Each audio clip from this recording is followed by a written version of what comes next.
Seguimos esta noche de entrevistas con gente del PSU. Tuvimos a Juan Castillo del Partido Comunista del Uruguay y ahora tenemos a Felipe Schipani del Partido Colorado del Uruguay, porque como decíamos hay un Partido Colorado en Paraguay y hay que distinguir las aguas. Totalmente. Un gusto, Leo, estar acá, un gusto, Fernando. ¿Cómo andás? Bien, gracias por la invitación. A ustedes, Gracias por aceptar la invitación. Y hoy tuviste un día agitado en el Parlamento. Presentaste una solicitud de información para saber si el juez Recarey, que ha sido una de las grandes figuras visibles de la política en las últimas semanas por la suspensión de la campaña de vacunación a los menores de 13 años, por la solicitud de dejar las obras que se estaban haciendo en Punta Colorada en un costado, tomó mucha visibilidad pública, pero estás pidiéndole a la Suprema Corte de Justicia si hay en curso una investigación sobre las decisiones o la forma en la que operó el juez Recarey para tomar fundamentalmente el tema de la vacuna, la decisión que tomó. Exacto, lo que hicimos hoy fue hacer un pedido de informes, como hacemos habitualmente los legisladores, a la Suprema Corte en este caso, preguntándole si se ha iniciado o se piensa iniciar algún tipo de investigación administrativa en relación a la actuación del juez Recarey. ¿Y por qué hicimos este pedido de informes? Porque entendemos que hay elementos más que suficientes como para investigar, que se cumplen los requisitos que establece la Ley Orgánica de la Judicatura. ¿Solo eso o si hay algún tipo de intencionalidad del juez Recarey o se había tomado partido previamente al dictamen? Eso justamente puede surgir de la investigación. La Ley Orgánica de la Judicatura, digamos que es el estatuto de los jueces, establece que cabe un procedimiento administrativo cuando un acto judicial causa graves perjuicios. Y me parece que estamos ante una situación que ha generado enormes perjuicios para la sociedad toda, para miles de niños que estos días, por ejemplo, no se están pudiendo vacunar contra la COVID-19, para niños que están en una situación de comorbilidad, o sea, que realmente está en juego la vida dependiendo de esa vacuna. Entonces, como entendemos que hay graves perjuicios y hay además otros elementos, por ejemplo, en el escrito que el Poder Ejecutivo impugna la demanda de amparo, se dice que el juez Recarey no ha actuado con imparcialidad y se hacen referencias a opiniones en sentencias y en artículos de hace un tiempo del juez Recarey contrariando el proceso de vacunación, cuestionando a la ciencia, cuestionando disposiciones sanitarias que dispuso en su momento la Suprema Corte de Justicia, como hacer sesiones por Zoom, usar tapabocas, cuestionando los laboratorios, cuestionando los contratos que suscribió el gobierno con los laboratorios. Quiere decir que el juez, previo a asumir competencias en este asunto, tenía una opinión sobre todos estos temas. Por eso el Poder Ejecutivo le solicitó que se retire del caso, ¿no? Que se abstenga de participar, cosa a la que no accedió el juez. Y además hay otros elementos que han salido a la luz. El juez Recarey le solicitó a la Suprema Corte de Justicia actuar como juez de feria. Y llamativamente, el primer día de la feria, el 1 de julio, se presentan 2 acciones de amparo justamente para suspender la vacunación. Yo no tengo elementos para señalar de que había una concertación previa entre quienes presentaron los amparos y el juez Recarey. Lo que sí digo, por el perjuicio que se generó, por la alarma que se generó y por todos estos elementos que están a la vista, que hay mérito para una investigación administrativa. Si lo hubiese habido, es grave, es delito, eso, ¿cómo se puede...? Bueno, yo creo si que... hubiera habido la concertación, sí, esa es la que sí, se hace referencia. Claramente porque el juez estaría actuando claramente abusando de su poder, y eso está prohibido en las propias leyes orgánicas de la Judicatura. No puede haber un abuso de autoridad por parte de un juez. Allí, eso sería abuso de autoridad. Y claramente, y allí sí el juez tendría que someterse a un procedimiento sumarial.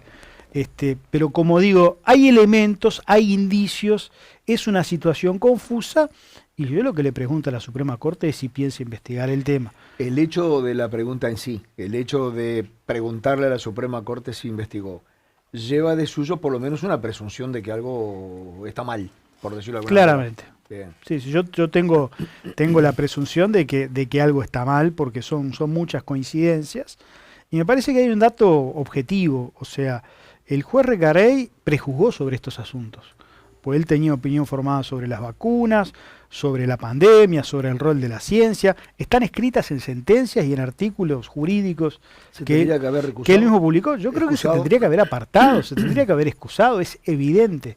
Además de otros asuntos jurídicos de dudosa juridicidad que impugna el Poder Ejecutivo y que también, bueno, hacen a una situación enormemente vidriosa. Entonces, yo creo que lo mejor es que este tema se investigue.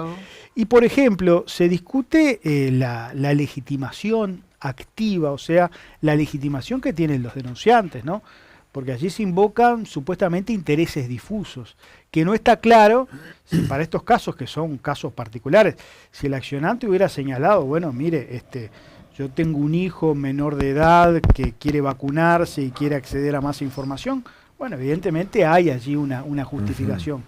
Ahora, se presenta un abogado que no invoca más que un interés difuso, reitero, de dudosa legitimidad, pero además hay un argumento que me parece que es de sentido común, no hay que ser abogado para entenderlo. La vacuna es voluntaria, a nadie se le obliga, ¿no?, a darse la vacuna. O sea, ahora, Felipe, las personas resuelven, entonces me parece que esgrimir el argumento de la falta de información es erróneo. En este planteo, ¿vas tú solo? ¿Hay apoyo del partido en su conjunto? ¿Hay apoyo de la coalición?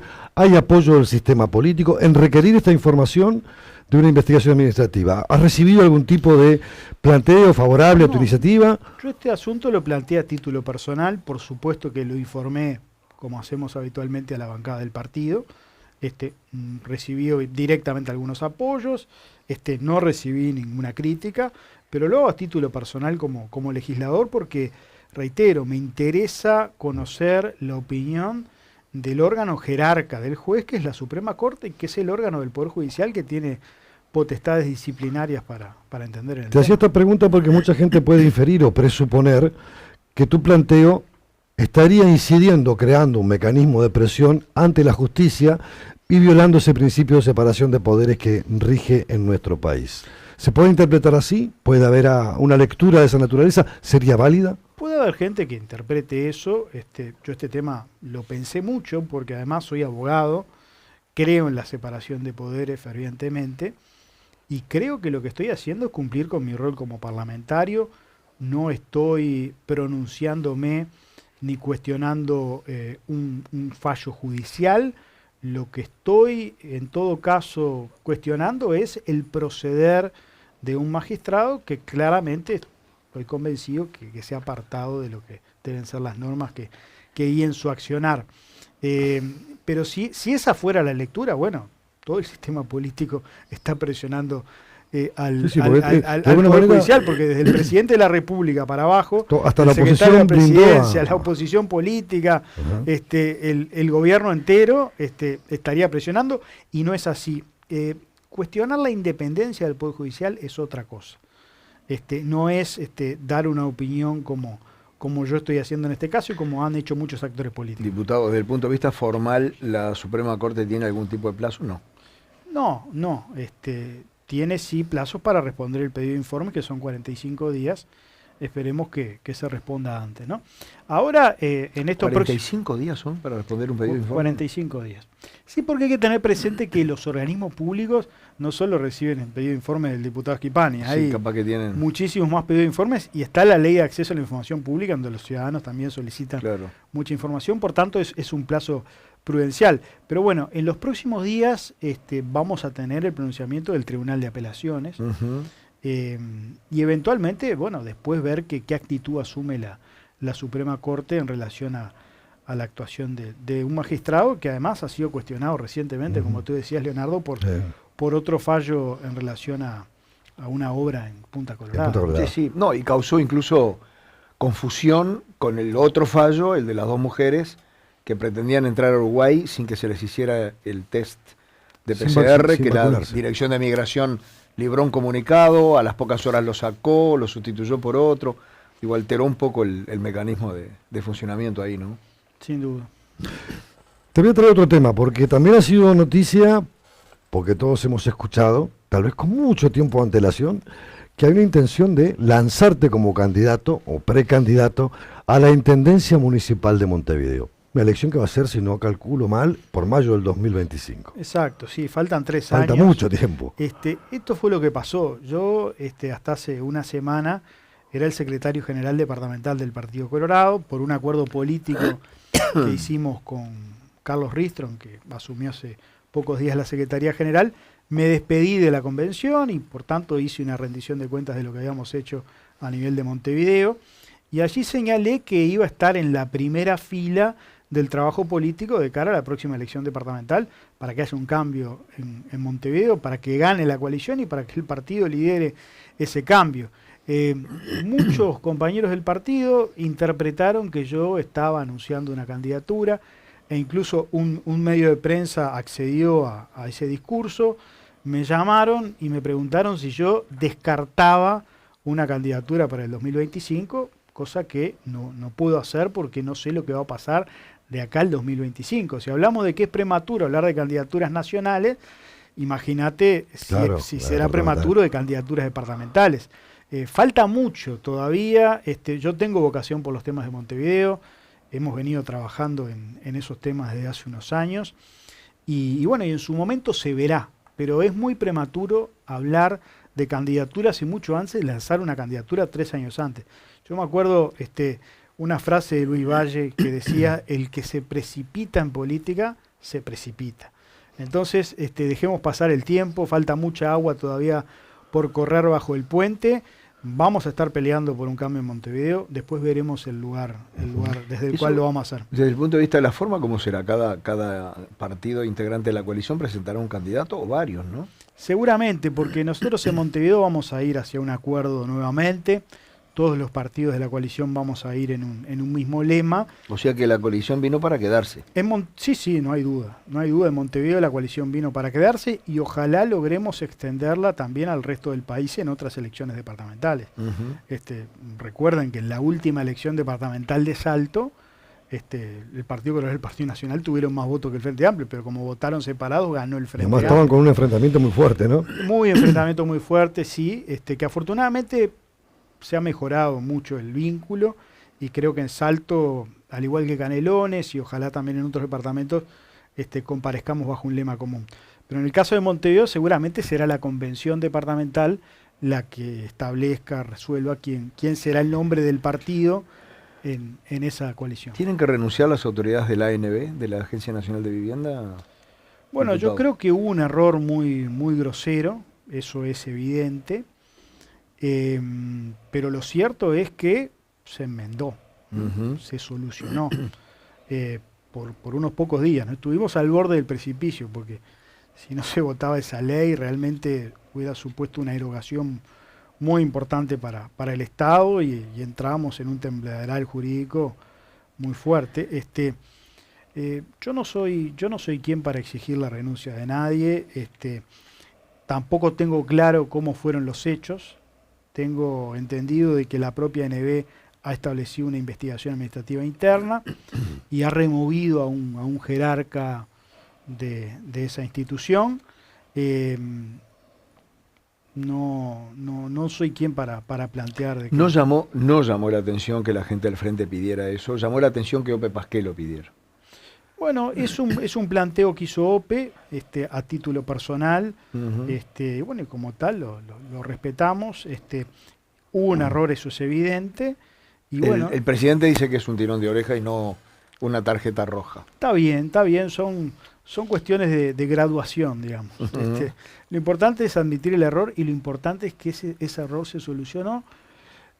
Claro, situó al Parlamento en una situación muy incómoda, porque tuvimos que sancionar una ley en tiempo récord. En tiempo récord en el Senado y en diputados, pues se nos venían los plazos arriba. 400 millones de dólares se dejaban de percibir, más o menos. Se perdían, sí, dicen eso. Yo la verdad que no manejo las cifras, pero hubiera sido un error grosero. ¿Talvi no vuelve más a la política? ¿No le van a insistir? ¿No lo van a traer? ¿Hace falta Talvi hoy en el Uruguay de nuestros días?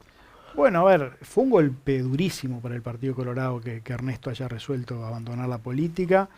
Nosotros, hasta último momento lo quisimos convencer. Claramente él no estaba preparado para la política. ¿Por qué no preparado en cuanto a capacidad, porque es una persona brillante. No tenía el talante y el ánimo. ¿Qué fue lo que lo desconcierta, lo que lo malhumora, lo que lo desengaña, lo Nunca se va a saber. No, en la interna ciudadano se debe tener Yo idea. creo que el carácter y la forma de ser. Siempre se dice que para la política hay que tener el cuero duro, porque quizás es una de las actividades en donde se ven a las mejores personas, pero también las peores actitudes de las personas, ¿no? Y quizás Ernesto, que venía de otro mundo, que venía del mundo académico, no tuvo la endereza, para soportar determinadas cosas. Críticas desde fuera, desde adentro, porque venía cumpliendo un papel como canciller incluso muy destacado, recibiendo al principio de la pandemia, rescatando uruguayos que habían quedado por el mundo varados y los trae. Venía haciendo una gestión brillante, más las encuestas hablaban de que era el ministro mejor evaluado, ¿no? Eso no hay duda, y nosotros teníamos enormes expectativas de su futuro político. Yo creo que Ernesto, que no estaba acostumbrado a la política, no soportó determinadas presiones que a ese nivel se tienen. ¿Pero presiones desde dentro o desde fuera? Desde dentro y desde fuera, ¿no? Desde dentro y desde Uno tiene fuera. la percepción de que las presiones más intensas las vivió adentro de la coalición. Puede ser, pero no son distintas de las presiones que sufre cualquier ministro de Estado. Presiones que hacen en definitiva a que algunas personas opten por no seguir en la actividad política. Esa visibilidad tan elevada, ¿al final le jugó en contra? Y el hecho de tener una visibilidad tan alta hace que uno esté expuesto, ¿no? A las redes sociales, a los comentarios de la gente. A un gobierno que recién empezaba y había figuras que querían emerger. Exacto. Y se veían tapadas. ¿Eso estuvo ahí? Y sin duda eso existe. Existió en el caso de Talvi y existe permanentemente, porque no hay que perder de vista que la política es una actividad enormemente competitiva, ¿no? Entonces muchas veces se actúa de un modo muy, muy desleal. Y yo creo que Ernesto eso no lo soportó. Otros quizás... La deslealtad no la soportó. No soportó la deslealtad, y eso lo hizo tomar la decisión que tomó, que nosotros lamentamos profundamente, porque él creo que tenía muchísimo para aportarle al país. ¿Está acá o está en Europa? Dicen que está en Europa. Yo hace tiempo que no tengo vínculo con Ernesto. La información que tenía era que sí, que estaba en España. ¿Y cómo se recompone Ciudadanos a partir de ahora? Ciudadanos se recompuso, ¿no? No, pero claro, ahora se tiene que proyectar sin la figura de Talvi. Sin duda, pero muchos daban por desaparecido a Ciudadanos después de la decisión de Ernesto, y Ciudadanos logró consolidarse. Nosotros seguimos actuando en el Parlamento con una bancada muy sólida, seguimos actuando en el Poder Ejecutivo con ministros de Estado, estamos en lugares importantes de la gestión de gobierno, y tenemos compañeros que se están destacando en cada uno de sus ámbitos y que no hay duda que pueden ser figuras importantes para el Partido Colorado, pensando en una instancia electoral, ¿no? Estamos viendo una situación difícil en el mundo después de la pandemia. Desempleo, caída de los salarios, aumento de los costos de vida.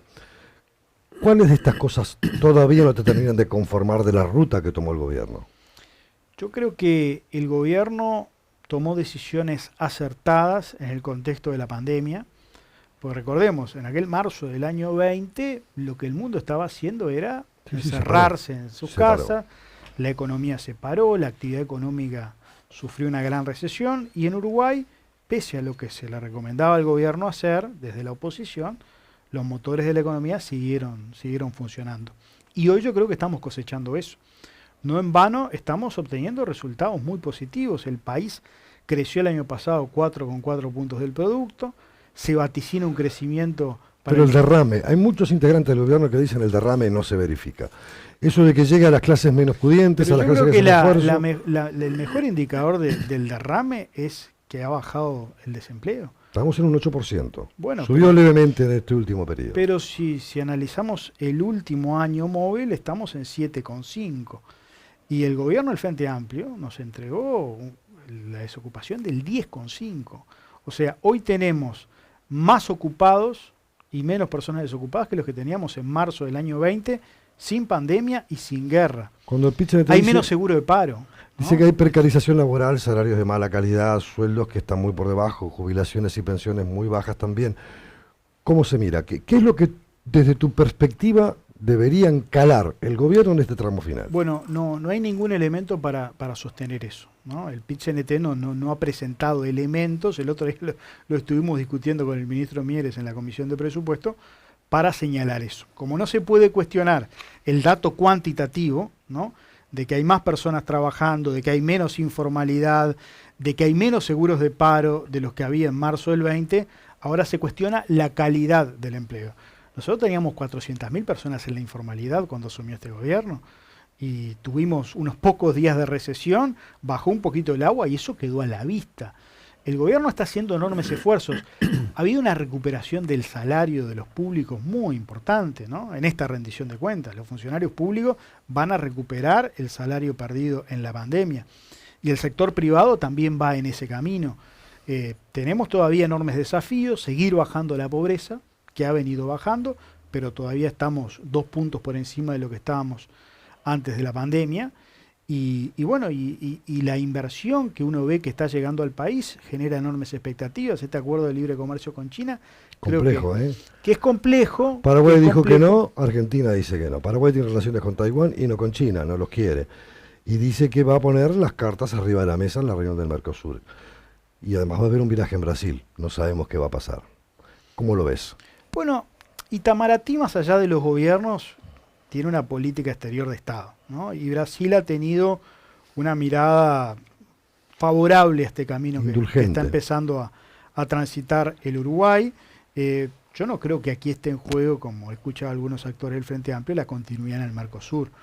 No creo que nadie nos eche del Mercosur por esto, porque reitero, no seremos los primeros integrantes del Mercosur que estamos actuando de este modo, ¿no? Y recordemos que el Uruguay ya tiene antecedentes. El acuerdo con México, suscrito en el gobierno de Jorge Valle.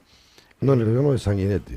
El acuerdo de libre comercio con México fue en el año 98, me tocó cubrirlo como periodista, con el gobierno de Zedillo en México, el único TLC que el Uruguay tiene. Bueno, justamente fue una negociación de Operti como canciller. Bueno, y eso me parece que es un antecedente muy, muy importante. Veremos qué es lo que pasa. Estamos de alguna manera transitando el camino que nos trazamos en la campaña electoral, abrir al Uruguay al mundo, conseguir ingresar con nuestros productos a mayores precios y ser competitivos con nuestros competidores directos. Pues Nueva Zelanda y Australia, que producen lo mismo que producimos nosotros, entran al mercado chino sin aranceles porque tienen TLC. Tienen TLC. Gracias, diputado, por haber venido. Felipe, no será la primera vez que estés acá, por supuesto. Ha sido un placer, bueno, y el mayor de los éxitos en este programa. Son buenos los espacios periodísticos que faltan en nuestra televisión, así que los felicito. Bueno, muchas gracias por ayudar. Gracias por ayudar. Gracias por estar. Antes de irnos les dejo planteado, después de la pausa, un mano a mano entre Fernando Vilar y la Queen. Las preguntas que usted quiere formular y que Vilar no se anima. No se anima, pero que Vilar sí se anima. Porque él es más bucanero, ¿Cómo? es más pirata, es más día de frente. Ya venimos.